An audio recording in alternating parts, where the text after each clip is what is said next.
I've been channeling since 1987, and when I met Quan Yin, and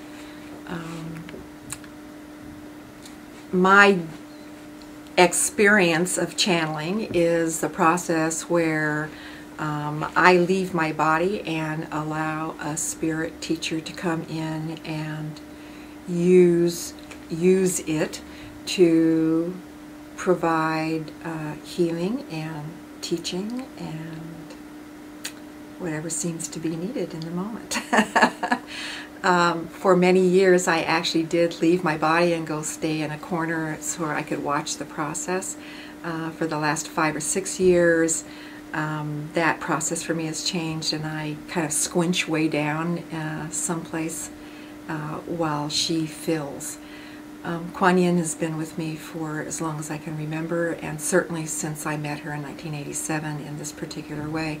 So even when she's not fully present to do the work, she's always in the background of whatever healing work or teaching work that I do.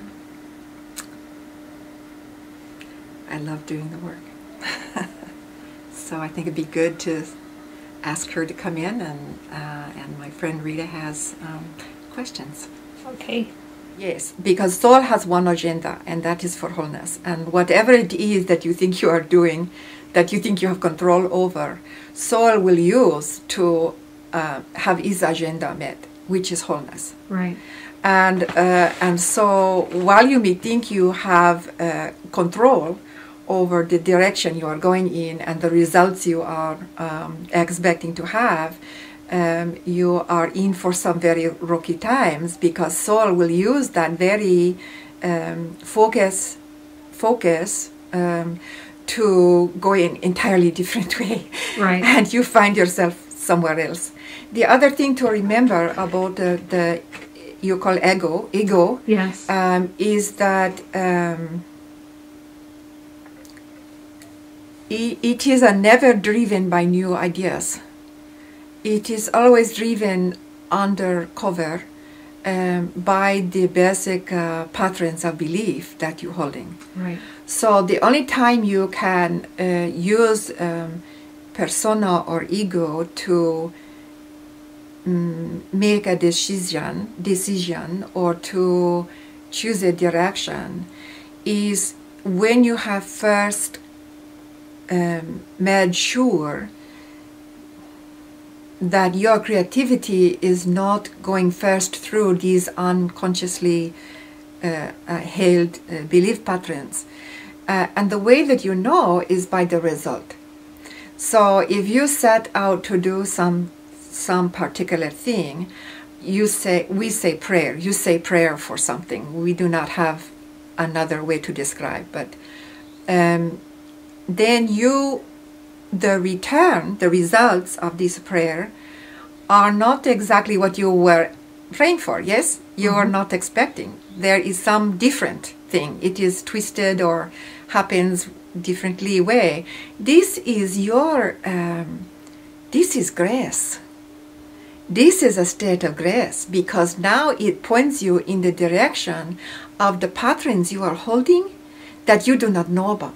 Right. And so now you have opportunity to move inside and to ask the question, what is it that I am believing that my prayers are turning out in this way? Right. And is this something that is supporting the aliveness and the wholeness of soul? Or is it limiting and interfering with my ability to be fully creative, fully soul, fully alive? While it may be true that the physicalnesses of this population did not experience the Great Depression, it is also true that they were born into the field of their parents and grandparents who did. Yes. And so they have within themselves that pattern. Right. Yes. Which is a pattern of fear and of loss and of lack. Okay. And distrust. Right. Distrust. And that has created in them a greediness. And greediness stems not from having enough to eat or to wear, but from emptiness of soul. So greed is an outside manifestation. Yes, of emptiness of soul. Right.